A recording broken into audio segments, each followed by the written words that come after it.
cherry pie filling and my eggs.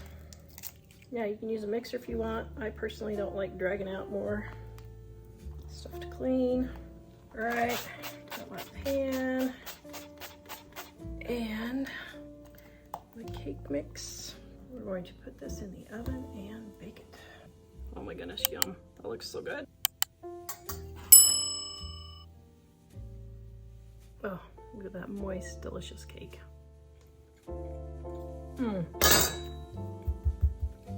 That is so fluffy and so moist.